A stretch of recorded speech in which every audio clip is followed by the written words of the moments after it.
Welcome to Pacific Unitarian Universalist Church Center congregation, an all-around wonderful place. My name is Melissa Terrell, and I'm pleased to be your worship associate for today for our annual water communion and ingathering ceremony. Such a special day here. We are an intentionally welcoming congregation who come together to find community, work for social justice, and follow our unique spiritual journeys. We welcome people of all beliefs, races, abilities, gender orientations, and sexual orientations, and gender identities. If you're visiting for the first time, we're especially glad to have you here today. We want you to know that we have religious education for school-age children, which happens right after the time for all ages during our service. Brunch is served on the patio after service. The suggested donation is $5 per plate, but your first time is free of charge. No one will be turned away for lack of payment or for extra payment if you so choose. I'm just saying. A land acknowledgement. Let's take a moment to remember that we are gathered on the unceded ancestral lands with their Pacific coastline, marshes, and waterways of the people now known as Tongva, Quiche, and Gabrielino. Let us acknowledge and work toward better education, connection, and stewardship of this land. I have a few announcements, but actually it's grown into more than a few. So I'm going to give the hot off the press, most important one first. Melissa Garcia and the, brunch team need people to help on the line today. So if you would like to go and help serve food, that would be greatly appreciated. Also, I know you're excited, I am too. Our annual auction is on Saturday, September 20th from 5 to 8 p.m. That's only 2 weeks away, less than 2 weeks away. We're now, the second addendum, I think that's the last one, is available after service today, so you can pick yours up today. Some of the great activities you'll be able to bid on: an Ethiopian feast and coffee ceremony hosted by Steve Barbara and Guna Khalil and Wanzosin Medine. It sounds very lovely. Also, from our very own Top Gun, John Einhorn, come the tales, There I Was, humorous, frightening, and heroic stories. A reminder, please bring cash to the event for the raffle and bar. If you are new to PUC or you just want to learn more about it, you're invited to attend an introductory meeting with Pastor Joshua and the membership committee on September 21st, right after service. And this is one for, the week after that, September 27th, at Lamina Train Museum, there will be a Thomas the Tank Engine extravaganza. I know. I had a Thomas kid in my house back in the day. That would have been super exciting. But we'd like to have a PUC table there. So if you're able to host that table, let Pastor Joshua know. And this one is for today. If you love this campus, come on down to the library with your brunch and share your ideas on how we can help keep it functioning and make it even more beautiful. So this place is 60 years old, and let's keep it going for another 60. So meet in the library to talk about facilities. Doesn't mean you have to be on the committee, so don't be scared. Doesn't mean you have to do the work, but let's share ideas. Okay, there's a lot going on, obviously, so please see your eBlast website and insert for more information. All right, it's time for our chalice lighting. Did I forget something? Oh, I did forget. I forgot Carolyn. I know I was so, okay. So Carolyn has an important announcement. Come on up, and then I'm calling somebody else up too. Announcements part 2. Good morning, friends. I'm Carolyn. So this is actually really fitting given the announcements we have. You'll notice she said that we have religious education for school-aged children. We used to also have childcare for infants and toddlers. And that's really important to our community because young families with young children, that's how we grow our congregation, and how this congregation, like we're talking about the facilities committee, how we've been here 60 years, we want to be here for at least another 60 years. But in order to do that, we need to be bringing in young families. So I'm going to give you a little speech I wrote. So I want to talk with you today about something close to my heart and something vital to the future of our congregation. We are a strong, loving community. Many of us have been part of this congregation for years, even decades. My mom, Jen Hokut, began bringing me when I was 3, and almost 40 years later, I'm still here. So, again, talking about bringing in young families, right? They're our next generation. But we also know that our membership is aging. And if we want this community to be here for future generations, we have to intentionally make space for younger families. Young families are the roots of a thriving congregation. When we welcome their children, those children grow up surrounded by kindness, curiosity, and the values we hold dear. They become the next generation of leaders and volunteers who will keep our community alive and vibrant. But here's our challenge. For young parents to attend on Sunday morning, we need to provide safe, loving care for their little ones, especially the infants and toddlers, during the service. Without that, many parents simply won't be able to be here, even if they want to. So, our reality. We need 2 caregivers every Sunday. One spot is already covered by our wonderful helpers, John and London, but we need a second caregiver spot. So this can either be a volunteer from the congregation or an external hire for $50. Unfortunately, our budget currently only covers $34 for this second hire, so that's leaving us with a significant funding gap throughout the year. So I have 2 solutions that I'd like to propose today. Number 1, some of us step forward and volunteer, even just once or twice a year. Or number 2, some of us give financially above and beyond our regular giving to help close that funding gap. So here's the good news. If every member sitting here today volunteered just once a year, we would more than meet our child care needs. Just one Sunday a year. We always need 2 adults in the room with the kids, and that second adult doesn't need to be an expert. If you can breathe, think, see, and sit in a room, you can help. Sometimes all that's needed is your presence so we can meet our safety requirements. In other words, you can't say, I can't watch children to get out of it, because you can. I have no children other than 4-legged, and I can still do childcare.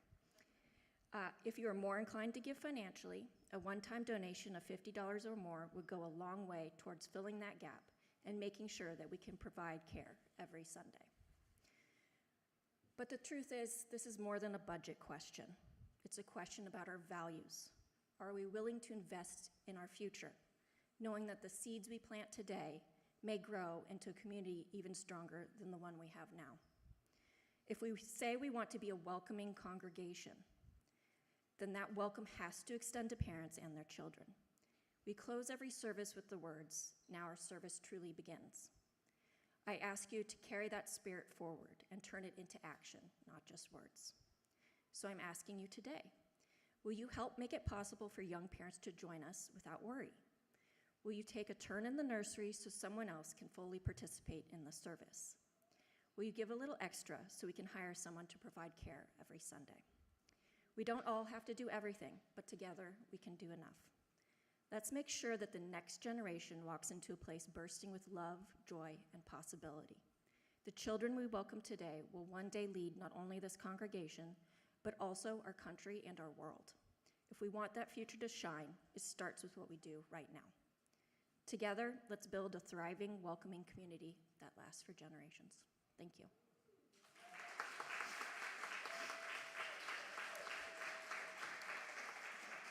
So practicality-wise, again, I'm Carolyn, and if you have any questions or you want to volunteer or you want to donate, come find me. I'll be around. I'm also going to put up a sign-up sheet at the auction table. So if you want to sign up either for volunteer dates or to donate, just sign in there. I'm also going to put a blast in the upcoming email newsletters with a link and a QR code and all that fun stuff. So come find me and we'll get it done. Thank you. Really appreciate it.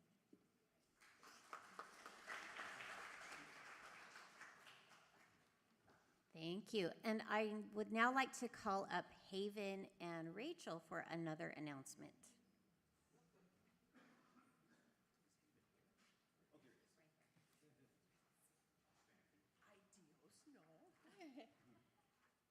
So Haven and I are going to, what do you say, co-teach? Well, yes, we're going to be co-teaching. Co-teaching a class on class. And classism and congregational life.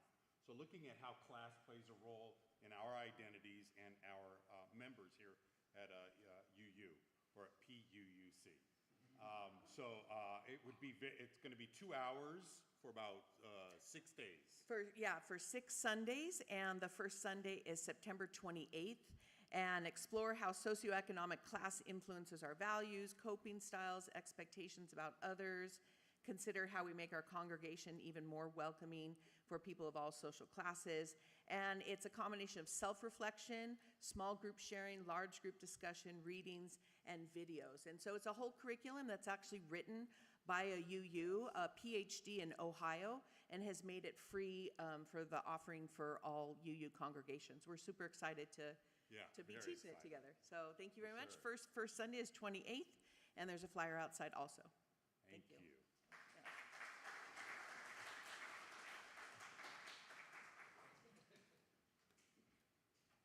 Thank you. Okay, now for our chalice lighting. Our chalice lighting words today come from Katie Savani Gelfand. We light this chalice as a symbol of reunion. We reunite in this sanctuary to share the flow of our hearts with one another.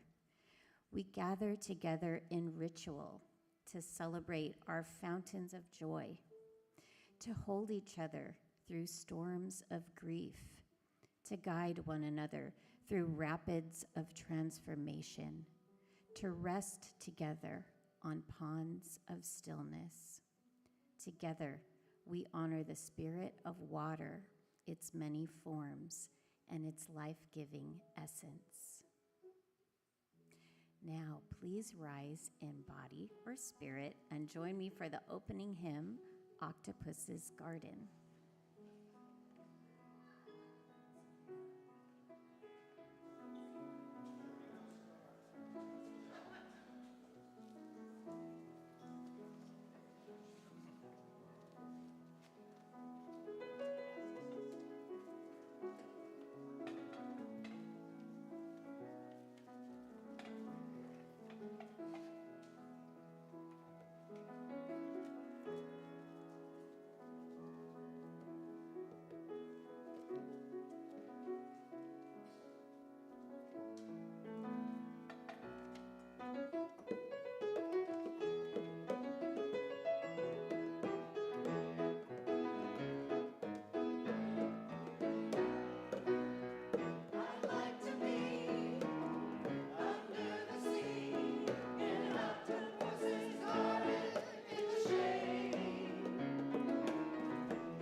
Now we have a special treat for a moment for all ages. Our member Jackie Geist is going to come up and tell a story. So all the youth and everyone young at heart, please join us in front. This is going to be a story for everybody about the water ceremony.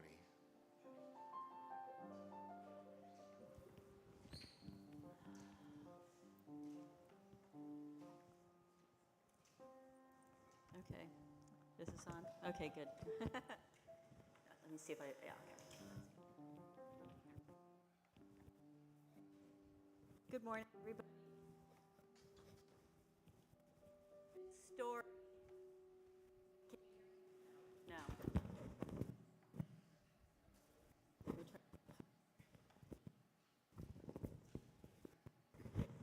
This, no?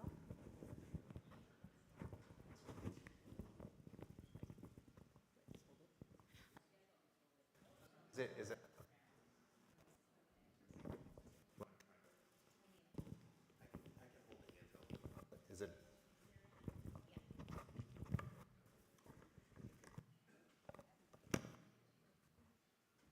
Work? Whoa, that one's working. Okay, oh, yeah, okay, we got that now. Okay. This story uplifts two inspiring UU ancestors, Louise Shuck Longview and Carolyn McDade, and the history of how and why the ritual of water communion came to be. A long time ago, in the 1970s, there was a kind and curious woman named Lucille Shuck Longview. She was a Unitarian Universalist, and she loved her UU church in Lexington, Massachusetts. In 1975, she got to go to Mexico City as a UU delegate to the United Nations Women's Year Assembly. This was a huge meeting where people talked about women's rights and how to make the world more fair.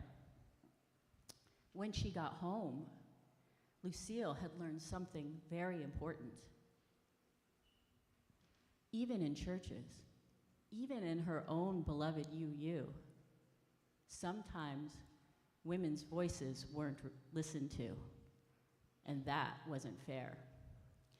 So Lucille spoke up. She asked other UUs, what if we took a close look at our church and made sure that women were truly respected too? Lots of people agreed. They worked together to create something called the Women and Religion Resolution. It said, let's take a close look at the words and language and ideas that we use in our church and make sure that they're truly inclusive, especially to women and girls. In 1977, the General Assembly passed this resolution.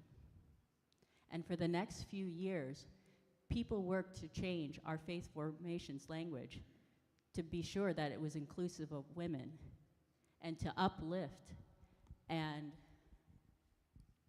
address the care of Mother Earth as a religious priority.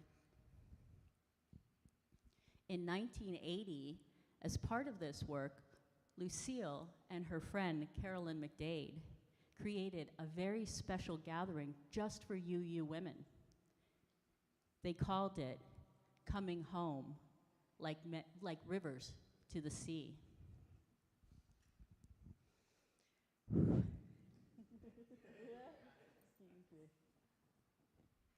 At that gathering, the women held a beautiful ceremony that spoke to our connectedness to each other, to the totality of life, and to our place here on the planet. It included an inclusive new symbol for women's spirituality, water. And in doing so, they created a new ritual, the water communion.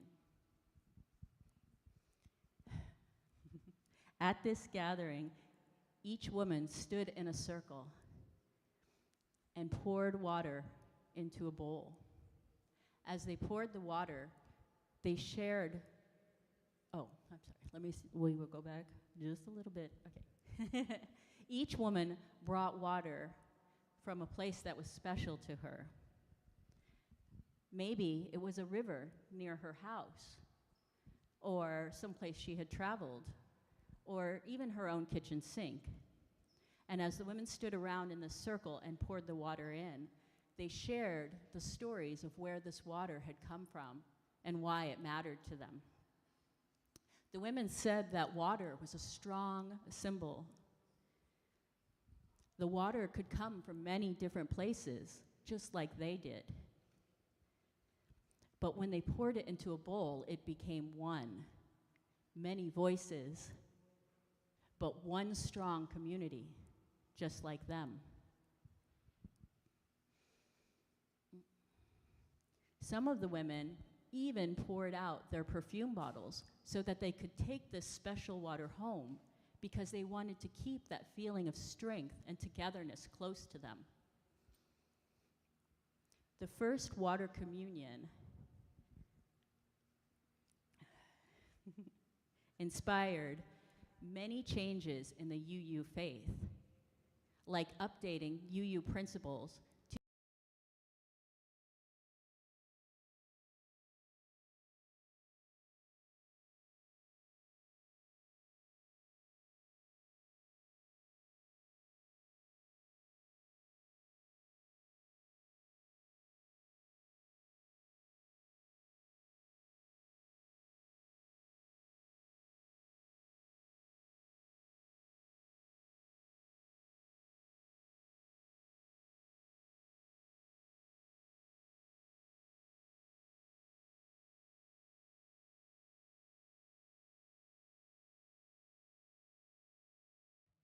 to be more fair, more loving, and more welcoming to everyone.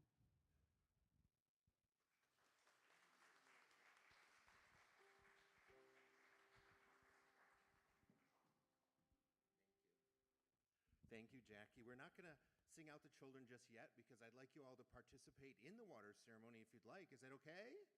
Oh, okay, perfect. Are you sure? Okay, all right, all right. Haven? Good? Okay, all right. So you guys can go sit back at your seats and we'll call you up for the water ceremony in a second. And thank you, Jackie. It's so meaningful for me to see that you took the time to really embrace that story and memorize it shows a commitment that is very meaningful to me and that, I love that you've modeled for everyone and for the young people. Thank you so much for doing that.